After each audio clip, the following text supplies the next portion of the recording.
Vamos a conocer la papelería para poder dar la atención al adulto o a toda persona mayor de 5 años que consulte al centro de salud.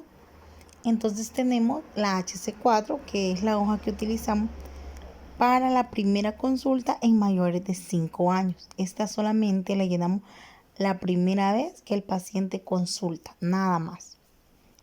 Entonces vamos a llenar una serie de información. Para empezar, la parte de archivo, pues le apertura su expediente. En este caso, llena los encabezados que ustedes ya conocen. El primer apellido, el segundo apellido, los nombres, el sexo, si es hombre o mujer, el número de historia clínica, la dirección. La que está en archivo, pues es importante colocarle en la dirección el número de teléfono, porque si no, no sabemos cómo contactar a ese paciente. Luego la fecha de nacimiento, el estado civil. Esto se hacen las preguntas básicas en archivo. La parte de las características de la vivienda, si se hacen ya en la primera consulta, ya uno la empieza a llenar. Entonces se le pregunta por las características de la vivienda. Como, entonces, por ejemplo, don Juan, ¿con quién vive usted, por ejemplo? Entonces ya le va a decir con quién vive. Ah, ya. ¿Y la casa donde usted vive? ¿Cómo son las paredes? Uno le empieza a preguntar así, como para romper el hielo. Entonces, si son paredes de bloque, si son de ladrillo, de cartón o de qué son. Al igual se le pregunta por el tipo de techo y el tipo de piso.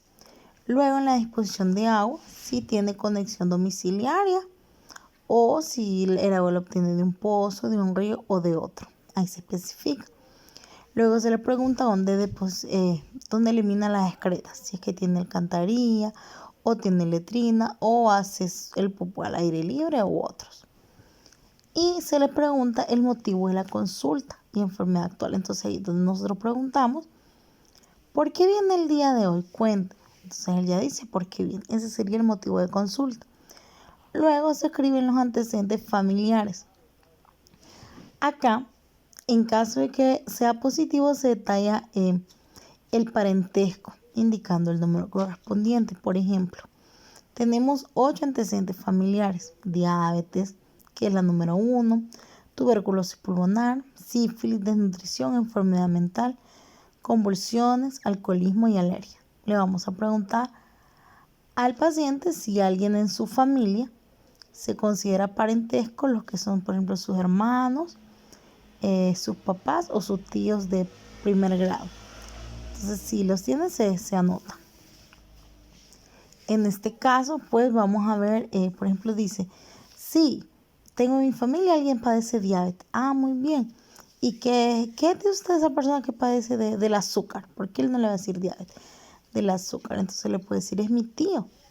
Ah, ok. Entonces yo en esos espacios, yo voy a colocar, por ejemplo, número 1, tío. ¿Qué significa? Que la enfermedad número 1, que es diabetes, el parentesco es que es un tío. Tío materno, tío paterno. Así especifico yo. Por eso dice, en caso de ser positivo, detallar el parentesco indicando el número correspondiente. Como le repito, están del 1 al 8, entonces uno enumera de qué enfermedad es que está hablando y qué parentesco es el que tiene. En caso de que la respuesta sea sí, en caso de que sea no, pues no. Pueden ver en los expedientes que se hace una sola raya de arriba hacia abajo.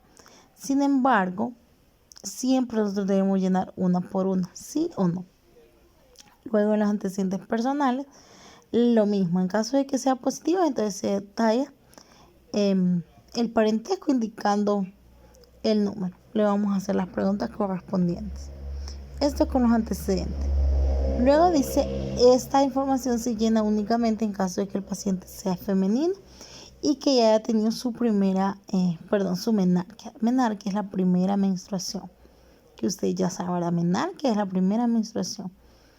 Entonces acá empiezan a preguntar por los antecedentes ginecológicos como tal. ¿Sí? Entonces aquí dice menarquia. Ahí dice a los cuántos años. Entonces a los cuántos años le vino su primera menstruación. Y ahí se especifica. Luego pide el FUN, que es el día, mes y el año.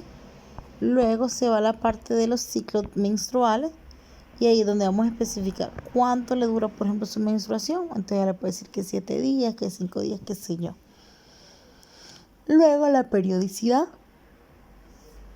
Cada cuánto le viene, si le viene cada 28 días, si le viene cada 30 días o si no es periódico.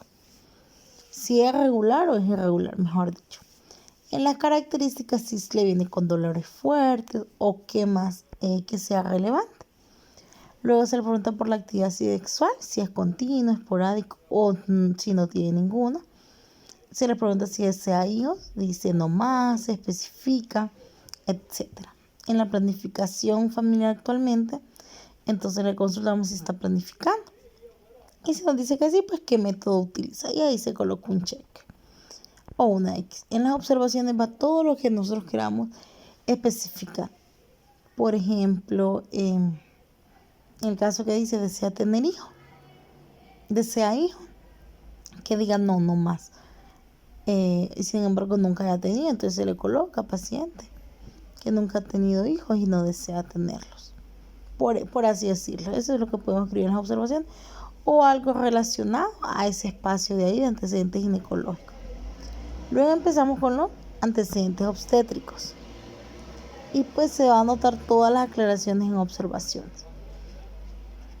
Ahí se especifican el número de embarazos, el número de partos, si son normales o si tuvieron problemas, cuántos niños nacieron muertos, por ejemplo, cuántos abortos tuvieron, ha tenido, perdón, y cuántos hijos vivos tiene.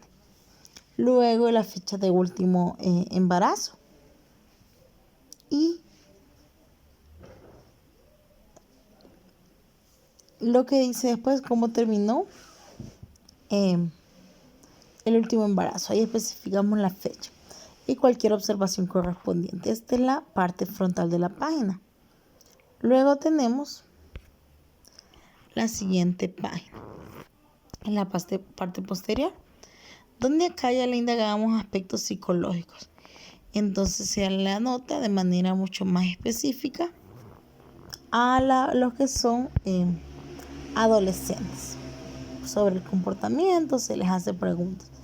En caso si tiene tics, o sea, si el niño uno ve que está con él y tiene la costumbre de estar como guiñando un ojo o mover una mano, esos son tics. Si se asusta fácilmente, si el niño está durmiendo intranquilo, si ha repetido algún grado, si se orina en la cama. Esos son aspectos psicológicos del comportamiento que se evalúa.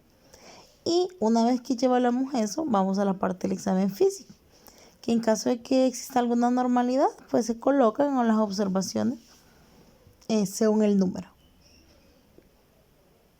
En la parte de arriba vemos que aparece fecha. Esta es la fecha que corresponde a la consulta del día. Por ejemplo, si es hoy todavía es 27, este es 27 del 9 del 21. Se coloca la edad. Estos datos, las fechas se llenan en archivo, pero ya luego edad, peso, talla, temperatura, presión arterial y pulso lo llenan en preclínica. Entonces, esta partecita chiquita es de archivo y lo demás va a ser de preclínica. Y el examen físico como tal es el que se hace en la consulta cefalocaudal. Mire, cabeza, ojos, oídos, nariz, boca y garganta, mamas, pulmones, corazón, el sistema digestivo, el genito urinario, el músculo esquelético, en las extremidades inferiores, ganglios y piel. Todo eso vamos a evaluar cuando lo hacemos cefalocaudal. Y cualquier observación, por ejemplo, si yo encuentro algo anormal en alguna parte de ese cuerpo, lo coloco en observaciones. O si no tengo nada más que agregar, entonces recordemos que esa es la primera consulta. Entonces ahí especificamos el motivo de consulta y el examen físico que tuvimos. Posteriormente se procede a elaborar el diagnóstico y a dar las indicaciones, que es el tratamiento. Y pues nos aparece un apartado si le vamos a dar cita sí o no. Si se le da cita, se le coloca qué fecha. Si se refiere, se coloca dónde se refiere. Si no, pues solamente la firma de la persona que la atendió. Esta va a ser solamente en la primera consulta. Primera consulta de toda persona mayor de 5 años. Ya se le llena esta hojita. Luego, si son subsiguientes, entonces vamos a encontrar solamente esta hojita nada más. Solamente esto, porque la parte de acá la compartimos con la primera consulta. pero en la parte de abajo ya es solita. Entonces lo mismo, la fecha, día, mes y año, los signos vitales y el peso, la edad, las observaciones que aquí iría, motivo de consulta y exámenes físicos. Y luego va el diagnóstico y las indicaciones que son el tratamiento que se le da. Lo mismo si tiene cita, la fecha, si se refiere, si no, pues quién dio la consulta. En este caso, yo le coloco Ligda Vázquez, cenar, para que ya sepa. Esta es la hoja. Y pues está igual, de esa manera la va a encontrar, que es la HC5, que solamente es para las consultas subsiguientes. Entonces, mire, la fecha, nombre, el número, perdón, el mes y el año. Igual edad, peso, talla, temperatura, presión, pulso. Si es un sintomático respiratorio, entonces ahí se coloca sí y se manda el triajecito. Si no, pues entonces ya se coloca que no. Igual en observaciones va a ir todo lo que es motivo de consulta y examen físico. Y luego, vamos a escribir lo que es el diagnóstico y el tratamiento o indicaciones que se le da, si se le refirió, si se le dio cita y quién lo atendió. Entonces, básicamente, solo este espacio es la parte de consulta. Eso y nada más. Aquí nosotros vamos a recibir toda nuestra consulta. Solamente que sea la primera vez, entonces se llena mucha más información. Listo, solamente quería eso, que comprendieran y conocieran la papelería básica.